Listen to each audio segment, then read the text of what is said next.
कायरा साहब, आपसे बड़ी over the last two three decades तफसील में बात होती रही सियासत की, प्रिंसिपल पे चलने की सियासत, और कोई तरीक़ाकार ऐसे हो कि मुल्क भी आगे की तरफ बढ़े। आज आप क्या देख रहे हैं पाकिस्तान में? नसीम, अगर हम पाकिस्तान के ओवरऑल पूरे समाज को देखें, सियासत समाज का एक हिस्सा है, तो ओवरऑल समाजी तौर पे हम इन्हितात का शिकार हैं।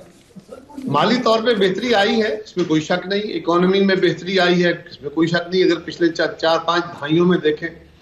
लेकिन हम अगर मॉरली देखें, एडमिनिस्ट्रेटिवली देखें, तो बहुत गिरावट का शिकार हुए हैं। अगर हम अपने जमहूरी इंडिकेटर्स को देखते हैं, उसमें भी समाज के अंदर इनटॉलरेंस बढ़ी है, अकरवा परवरी बढ़ी है।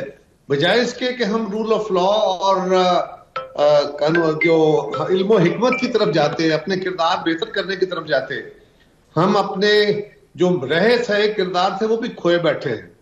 और यही हमारी असल में बुनियाद है, असल में खराबी की जड़ भी यही है। और हम बैठे हुए हैं कि जी शायद कोई मसीहा आ जाएगा, चीजों को ठीक कर देगा। एक जमात अपना क्लेम करती है, मेरी जमात अपना क्लेम करेगी, दूसरी जमातें अपना क्लेम करेंगी, हर जमात अपने आप को मसीहा साबित करती है। लेकिन ये बात बहरहाल दुरुस्त है कि हम जब तक पाकिस्तानी कौम के मॉरल वैल्यूज को ठीक करने की तरफ दुरुस्त सिमत में सफर नहीं करते, अपने ओरिजिनल थीम को दुरुस्त नहीं करते, हम ख्यालों की दुनिया से बाहर नहीं आते, हकायक को फेस नहीं करते, और कोई अपने आप को अकेले कुल न समझे, सबका इज्तिमाई शऊर काम करेगा, जब तक इस फलसफे पे खड़े नहीं होते, मैं नहीं समझता कि हम अपने मंजिल को हासिल कर पाएंगे। कमरजमान कायरा साहब, ये फरमाने तारिक फजल चौधरी साहब, उनका कहना है कि जी ये तो मामला है टॉलरेंस ही नहीं है, और टॉलरेंस की एब्सेंस जो है उसकी वजह से हम आके इधर खड़े हुए हैं। तो अगर हम ज़रा प्रैक्टिकली देखें, ये तमाम जो चीज़ें, इनका अजाला कैसे किया जाएगा, जिसकी तरफ शुएब शाहीन भी इशारा करें। आप इनसे एग्री करते हैं शुएब शाहीन साहब से कि जो कह रहे हैं कि जी मामलात इतने बिगड़ गए हैं, और अपनी पार्टी का जिक्र कर रहे हैं, कानून नहीं है, जुडिशरी का प्रॉब्लम बता रहे हैं? देखिए, बात यह है कि अगर हम मुझे अपने भाई से उनका एहतराम है, मैंने तो जनरल एक बात की थी कि मुआशरे का ओवरऑल प्रॉब्लम क्या है। मैंने तो कहा कि इन्हितात है, मैंने तो कहा कि रूल ऑफ लॉ पे पूरी तरह अमल नहीं है, रूल ऑफ लॉ नहीं है, मैंने तो कहा कि इस मुल्क में आइन पे पूरी तरह अमल दरामद नहीं हो रहा। लेकिन ये कहा जाए कि ये आज नहीं हो रहा और अभी सब कुछ हो रहा है, इससे पहले कुछ नहीं हो रहा था, तो ये भी गलत है। ये बात भी दुरुस्त है। फिर पहले ये बात मैं कह लूं, मैं इसलिए ये मिसाल नहीं देने लगा कि माजी में गलत हुआ तो अब भी हो। अगर आज गलत है तो गलत है। मैं तो ये कह रहा हूं कि फिर इस बात के डांडे हमको पिछली हुकूमत में देखने पड़ेंगे, उससे पिछली में जाना पड़ेगा। पिछली हुकूमत में क्या हुआ? कौन सा लीडर था जो जेल में नहीं डाला गया? किस लीडर को सजा हुई है? किससे रिकवरियां कराई गई है? 4 साल तक, 3-3 साल तक लोग हमारे जेलों में रहे, नैब के पास रहे, और प्राइम मिनिस्टर हाउस से डायरेक्ट जेलरों को फोन जाते थे। ये कितनी तलखियां सुनना चाहते हैं? फिर एक कहानी है पूरी। मुझसे पीपल्स पार्टी की दास्तान सुनेंगे, मैं आपको सारी पूरे कच्चे चिट्टे खोल के रख दूंगा। सो ये कोई भी इसमें हमाम में नहाया धोया नहीं है, गौर करने की जरूरत है। आज भी मैं कह रहा हूं कि अगर आप बैठ के मामला हल करेंगे, कोई इनकलाब नहीं आएगा। आपके दौर में इससे ज्यादा जुल्म और जबर होते रहे।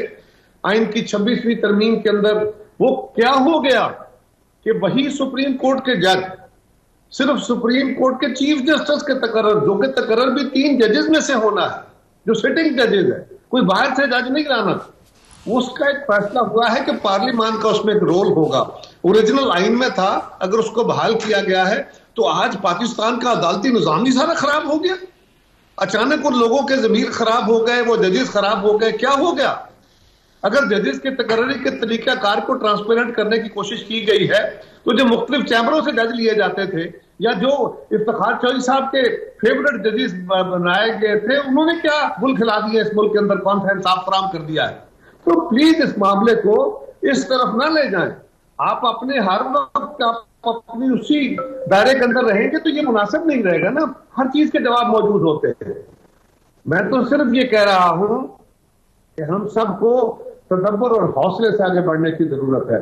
अगर किसी का ये ख्याल है तो उसको रखने का हक हासिल है, कि पाकिस्तान जो है उसमें अचानक सब ठीक हो जाएगा। हमारे मुल्क के अंदर आइन के अंदर मदाखलत रही, इदारों की मदाखलत रही है, बिल्कुल है, कोई शक वाली बात नहीं, कौन इससे इनकार कर सकता है। लेकिन कोई धक्का दे के आके, कोई आके किसी को बंदूक के जोर पे उठा लेगा, पीछे कर लेगा, कोई आके बैठ के मुकालमा करके ठीक कर लेगा। आपने प्रैक्टिस से, हिकमत से, दनाई से अपने लिए भी रास्ते पैदा करने हैं और इदारों को भी, जिनका बहुत डिटेल माजी में इंटरवेंशन रही है, उनको भी ग्रेजुअली स्पेस देनी है कि वो पीछे हटे। ये एक दिन में नहीं हो गया, ये एक साल में नहीं हो गया, ये किसी एक हुकूमत में नहीं हो गया। हुकूमत इतनी अच्छी बुरी होती थी जितनी अगर 2018 की हुकूमत थी, उसमें भी बहुत सारे इल्जाम थे कि आरटीएस बैठ गया था और आरटीएस की हुकूमत थी। आज की हुकूमत में भी सवाल है, उससे पहली हुकूमतों में भी सवाल थे। लेकिन फिर भी जब भी हम सियासी कुव्वतें इकट्ठी बैठी हैं, मोहतरमा बेनजीर भुट्टो शहीद मियां नवाज शरीफ साहब के पास गई थी, सीओडी किया था, बड़े उसके ऊपर बातें हुई कि जी मुकमका कर लिया और उसको पता नहीं क्या कर लिया। आज भी पाकिस्तान के अंदर 18वीं तरमीम है जिसने पाकिस्तान को बांधा है, जिसने हमारे बेसिक मसाइल का हल किया है, जिसने पाकिस्तान की जो प्रोविंशियल ऑटोनॉमी थी उसके बड़े मसले को बहुत बड़ा लेवल पे हल किया। सारे मसाइल तो हल हो गए, चले, अब उसके ऊपर अमल दरामद जितना बेहतर होता जाएगा, ये ग्रेजुअली ठीक होनी है। किसी एक वक्त में इनकलाब नहीं आना और टोटल डिनाइल मसले का कोई हल नहीं है। कोई मसला है या नहीं है मसला? कोई आपको लगता है कि मसला हल तलब मसला है, या जो बात हो रही है कि जी आप टॉलरेंट हो और ये हो, बस वही काफी है? Is any initiative needed? Dialogue की जो बात हम लोग बार बार इस प्लेटफॉर्म से करते हैं, क्या उसमें कोई मंतक है, या आपका ख्याल है जिस सिमत बात चल रही है वो दुरुस्त है, बस ठीक है ऐसे ही चलेगा? कोई अहमक होगा जो कहेगा कि जिस समझ चीजें चल रही हैं वो ठीक चल रही हैं? हमने तो कभी नहीं कहा। हमने तो 2018 में कहा था कि खान साहब ये किसी एक के मसले के बस का रोग नहीं है इस मुल्क के मसले हल करने, आए मिलके करते हैं। गालियां मिली। हमने कहा था इमरान खान कदम बढ़ाओ, हम तुम्हारे साथ हैं, गालियां पड़ी। हमने कहा था कि चार्टर ऑफ इकोनॉमी कर लेते हैं, मुल्क को आगे बढ़ाते हैं, केस चलते रहेंगे, गालियां दी। तो ये क्लब की दास्तान है, छोड़िए। मैं अब कहां जाने कायरे साहब, मैं वही गुजारिश करता हूं कि हम भी घूम घाम के वापस अपने उस जो हमारा रोज का नैरेटिव है, पिट स्यापा है, उसी में घुस जाते हैं और एक दूसरे को एलिगेशन पे ले आते हैं। एक एलिगेशन लगाएगा, दूसरा उसकी सफाई देगा। तो मैं तो तंग पड़ गया हूं। मैं तो समझता हूं इस तरह के प्रोग्रामों में क्या बैठना। हमारी तो कोशिश है अब आगे की बात हो। बिल्कुल, मैं तो यही कोशिश कर रहा हूं ना। अब आगे की बात सिवाय डायलॉग के, मैंने बार बार कहा है कि पॉलिटिकल डायलॉग के अलावा कोई दूसरा रास्ता नहीं है। मेरी क़यादत का, मेरी जमात का, मेरा हमेशा से ये मौक़िफ़ रहा। आज भी हम समझते हैं डायलॉग से इनकार कौन करता रहा? डायलॉग से इनकार मुसलसल इमरान खान ने किया, वन वे और द अदर। कभी कहा कि मैं जो ताकतवर है उससे करूंगा, इख्तियार से करूंगा, फलां से करूंगा। ओके, करें। अगर वो समझते हैं मुनासिब रास्ता है तो वो कर लें। अगर शैब शाहीन साहब समझते हैं कि ये अकेले इस मुल्क के निजाम को बदल के और चीजें सब ठीक कर देंगे और सब बाकी सबको पकड़ के अपने अपने दफ्तरों में बंद कर देंगे, तो बहुत अच्छी बात है, बिस्मिल्लाह, इनको शौक से पूरा करना चाहिए। लेकिन जो हम समझते हैं वो यही है, इनकी तरफ से पहली दफा एक थोड़ा सा सिग्नल बेहतर आया है कि जी एक कमेटी बनी है। हालांकि जिस दिन बैरिस्टर गौहर साहब ने मीटिंग का आपने कह रहा हूं, जो असेंबली में कहा कि डायलॉग जो है वो अनकंडीशनल होना चाहिए और हम इसको अप्रिशिएट करते हैं और ये बैठ के टेबल पे मसाइल हल होंगे, तो अगले दिन जब बैरिस्टर अली जफर खान साहब से मिल के आए तो उन्होंने बाहर निकल के जो बात कही वो भी आपके सामने है। खान साहब ने कहा कि मेरी जमात के लोग क्या कर रहे हैं, हम इनके साथ कैसे डायलॉग करेंगे, ये मेरी शरायत माने फिर डायलॉग होंगे। तो ये बात तो बहरहाल अजीब सी है।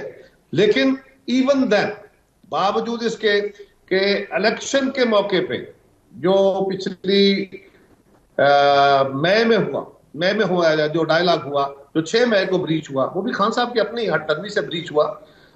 इसी तरह अब भी डायलॉग प्रोसेस होना चाहिए, हुकूमत को इनिशिएटिव को वेलकम करना चाहिए और एक दफा टेबल पे बिठाना चाहिए इन्हें कि ये क्या चाहते हैं। Government doing sufficiently? कायरा साहब, क्या नहीं, मैं तो ये कह रहा हूं कि गवर्नमेंट के अंदर भी एक मसला है जी। मई में क्या हुआ?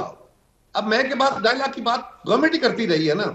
अब ये कहते हैं 26 नवंबर को हमने किया ही कुछ नहीं, हमारे बंदों को मार दिया गया है और हम लेजिटिमेट थे, हम वहां आने में भी लेजिटिमेट थे, इमरान खान की बात को नेगेट करने में भी लेजिटिमेट थे, हम रेंजर्स के जवान मारने में भी लेजिटिमेट थे, और फौज ने और रेंजर्स ने न सिर्फ सिविलियंस का कत्लेआम किया है, अपने लोगों को भी मारा है, फौज को पुलिस को भी मारा है। खुदा का खौफ करो यार, कितना कौम, आप सारा मीडिया जानता है, और हम इतनी डिटाइल से झूठ बोले जाते क्यों? इस मामले में जरा ठंडे हों, और बेहतर यही है कि सेनर राय को सुन लें। आप अगर समझते हैं कि ये राय दुरुस्त नहीं है और आपके पास दुरुस्त पाथ है, वो वही फ्रूटफुल हो सकता है, तो बिस्मिल्लाह करके देखिए। जी मैं आपके पास आती हूँ साहब, लेकिन कायरा साहब, जो लोग हैं उनकी जो एफआईआर है उसमें तो एक लड़का है जिसने ओवर रन किया और बहुत बड़ी ट्रेजेडी है, जो लोग शहीद हुए 3, लेकिन पीटीआई की तो उसमें कोई इन्वॉल्वमेंट नहीं। आपने कहा मीडिया जानता है, इसलिए मैंने एज अ मीडिया पर्सन मैंने कहा ये बात। मैं सिर्फ ये गुजारिश करता हूं कि उस दिन इस्लामाबाद से उधर जाने वाले तमाम रास्ते बंद थे। ठीक, ऐसा ही था, बिल्कुल ऐसा ही था, साइडों से आने वाले सारे रास्ते भी बंद थे। बेशक उस रोड के ऊपर सिर्फ एक साइड से ट्रैफिक आ रही थी, जिधर से जुलूस आ रहा था। ठीक, और उस जुलूस के रास्ते में भी रुकावटें थी, कंटेनर्स थे, उन कंटेनर्स को हटाया गया। जी जी, और वहां से वो जुलूस की गाड़ियां आगे आई, वो जुलूस के लोग आगे आए। तो वो बंदा कहां से आया था?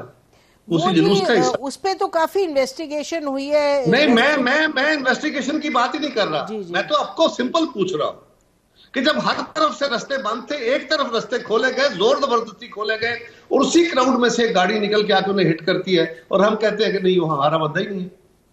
हम कहते हैं कि जी कोर कमांडर के घर जो लोग गए हमारे बंदे नहीं थे। हम कहते हैं जी ये son of Asim Abbasi, additional secretary retired है, जफीर अब्बासी उसका ये पोता है। खत्म करें, मैं आपके पास आती हूँ। मैं आपको नहीं करता। जी जी जी जी जी, फरमाइए, समझदार है, ये मुनासिब नहीं होता। जी जी, उसका नाम होगा, आपके हर कारकुन का कोई नाम है, आपके हर लीडर का कोई नाम है, उसके वालिद का भी कोई नाम है, उसका कोई एड्रेस भी है।